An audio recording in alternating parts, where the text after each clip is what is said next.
Alright guys, here's a guide for how I've been driving the Audi 90 around Silverstone. Let's get to it.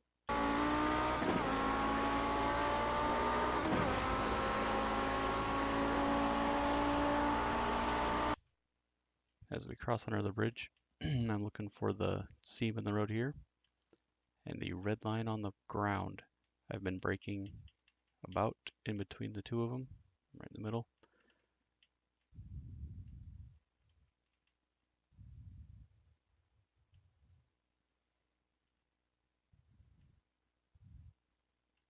I've been holding the brakes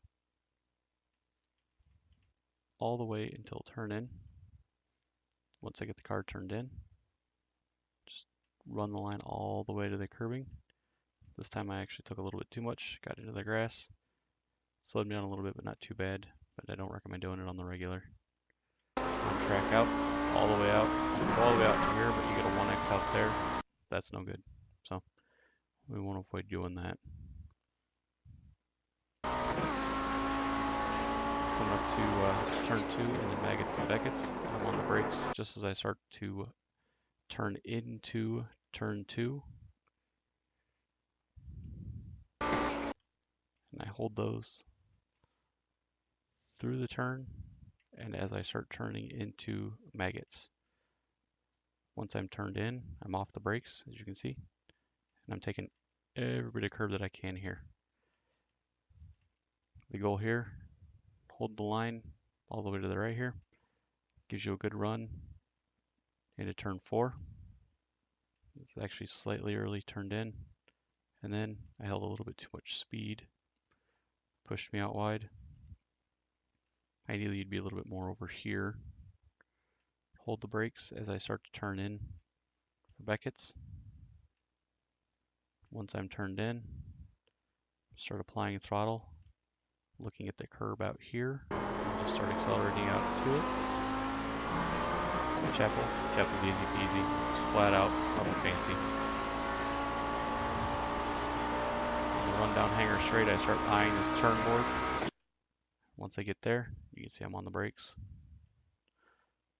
Run my braking all the way up until I start to turn in, and then I'm off. I try to let the car roll. I took an extra dab of brake. That was because I overshot a little bit and I was carrying too much speed. That got me turned in just enough. And then you're wide open all the way up to the curb here. And then coming up to turn 8 and 9 here, the chicane. This one's been a bit tricky for me. I find myself braking at about the end of this barrier. Basically, I drove it in a little bit too deep. Caused me to miss this apex. The idea though, you want to keep it tight here. That way you can follow this line. Give you a better run through turn 9. But I have been finding that if I let the car drift out wide between 9 and 10, it gives me a good run through 10. A little bit of a quick upshift. You can run wide there, but you're running in the grass pretty soon, so you kind of want to avoid that. Coming up to Abbey here, I find myself braking at about this white line. And I end up going through Abbey a little bit slower than I feel is necessary. So I take a bunch of curb here, hold it kind of in the middle of the track, turn, and you can see I'm already wide open.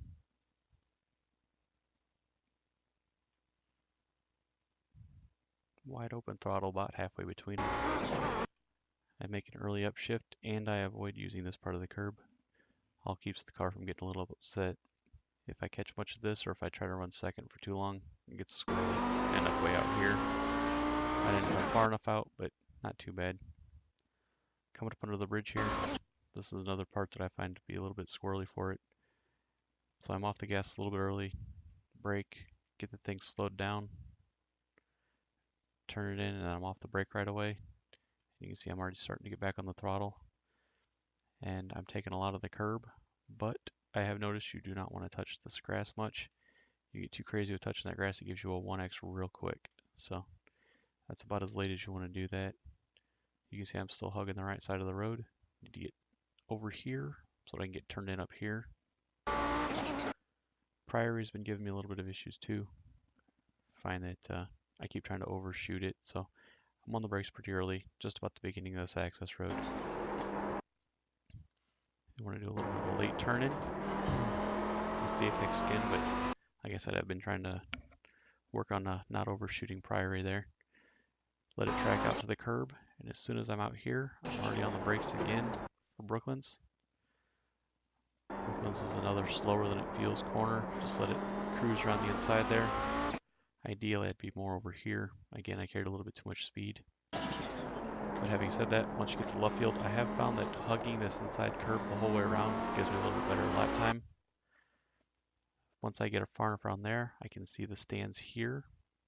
About that time is when I start feeding the steering out, and I actually start just driving towards that stand. It gives me a nice run. This curve, I can get all the way out here, up through woodcuts, and that's a lap.